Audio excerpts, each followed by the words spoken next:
People look at sooth on the betel leaf and tell future or read. So there is a culture where the lamp sooth is collected on the betel leaf. Maybe many of you don't know what is a betel leaf. In India, it's very important, it's a very good digestive, it is alkaline in nature. If you have any consumed small quantities of poison in the food that you've eaten, it neutralizes all that. Any acidic poisons are neutralized, including cobra venom, it could neutralize that. And to some extent, it's not that it will completely prevent, but it brings down various aspects. So at the end of the meal, people consume this Vettale or Villedale or Tambul. In a martial culture, if somebody picks up the Tamalpaku, it means he's taking on a risky endeavor. He's willing to face the enemy head-on. It's like a suicide mission. Today, in modern city, in the urban areas of India, in the crime gangs, they call it supari. That means, I picked up a supari on you means I'm going to come and assassinate you.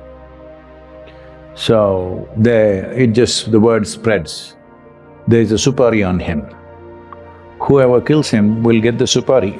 It comes with a price, of course. So, this is coming from a much ancient usage of, if I pick up the tambul, that means I'm ready for a suicide mission. These two things have been related, that human activity could be taken to another level by consuming this leaf. And that leaf works only if it has at least an inch of stem. If you cut it close, it doesn't have the same thing. This leaf, I know almost any leaf can be used, but this particular leaf, if you put it on water, the stem will always point towards the north. You know this?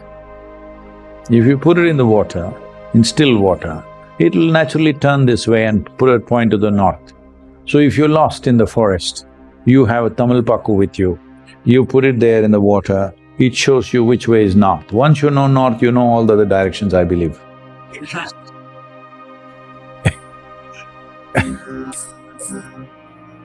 Betel leaf and perception have been connected because it is a neurological stimulant, nervous stimulant rather. If you consume it, your nerves will go into mild like that. So your neurological complexity and neurological activity and your perception are directly related. Why a human being is able to perceive things a lot more than any other creature is, we have the most complex neurological system. Actually, you should hear better, you should see better, you should smell better than any other creature. But living in cities, it's been dulled down. If you lived in nature, these things would be very, very alert. Just like that. You would be far better than most creatures in terms of smelling, seeing, hearing, everything. But it's dumbed down because of excessive impact of both visual, auditory and olfactory, everything is overloaded living in a urban society. Because of that, it's kind of gone down. Otherwise, if a human being lives in nature, he has the highest level of five senses. Because we have the most complex neurological system, a little hype on that, you naturally perceive. So, whatever tools which are used for perception, always there is a Vetal Vettale, definitely there. So Devi, Hanuman and various other gods and goddesses are always covered with this particular leaf. And then this leaf is used. See, anything that touches anything leaves a certain imprint. Right now you're sitting here. If we bring your dog after you're gone, he knows where you were sitting, yes or no? No, I'm not saying you that's smelly, but a dog would find out, isn't it, where you have been sitting? It'll not get confused. It will know where you were sitting. That means you left something. So any contact, you always leave something and take something. This is what we call as runanubandha. This is why a yogi who wants to grow, a yogi who wants to not get confused with different types of imprints, usually avoids physical contact. And if you try to shake his hands, he does this, because unnecessary contact is not necessary. Simply, it'll confuse your perception. Depends what you wish to do. If you are desperate for human contact, then whoever you see, you go grab them, you grab them. But if you're fine within you, you're looking how to enhance this life, then you want to minimize the contact, because too much contact will cause aberrations in your ability to see life the way it is. Now, Vetalpaku or Vettale particularly enhances that. So anything connected with Devi always is related to Vettale.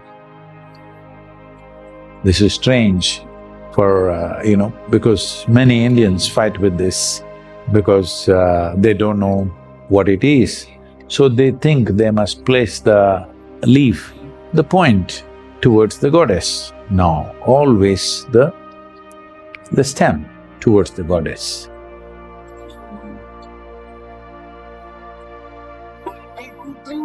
It looks like it's being offered to you, but that's what it is for you.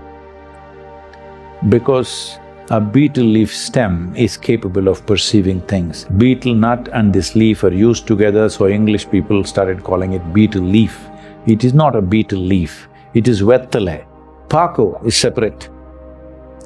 So this leaf has the ability to absorb highest amount of solar rays per square inch compared to any other leaf. That's why it grows only in shade. It cannot take sunlight because it absorbs too much. So because of this ability to absorb, particularly its stem is so sensitive that it becomes a source of perception, and it has a pointer towards the north, and if you consume it, it enhances your neurological system and in turn your perception. And if it's been in touch with Devi, or its stem is pointing towards Devi, it also absorbs whatever is her quality, and then you want to put it into your system, that is the idea. Or people just put it on their body, some people put it to their Manipuraka or Anahata or Vishuddhi. Don't do these things because that needs a certain preparation, but you can consume it. Not every day, maybe once in a way if you want. You can consume it, definitely you can see there's a little up. It is a stimulant, unlike coffee or tea. It is not aggressive like that, but it works. If you have a heavy meal and then eat a betel leaf, then you will see it will not let you sleep, but at the same time you don't feel hyper-activated. A gentle activation of the neurological system happens. So it's been in use for a long time, and betel leaf also, there is a tradition you should never tear it vertically, because the spine of the betel leaf is very important. You should not tear it vertically. If you want to share it, if the leaf is like this, you must cut it like this, but never cut it like this. But the important thing is, the most important part of the leaf is the spine. So if you share it with somebody, they must also get a piece of the spine. If you tear it this way, you may get it or they may get it. Both will not get it. So when you break it like this, both will get the spine and the stem in some way. So that's the reason why betel leaf and Devi are very connected, because both are for perception. Both are for enhancing human perception.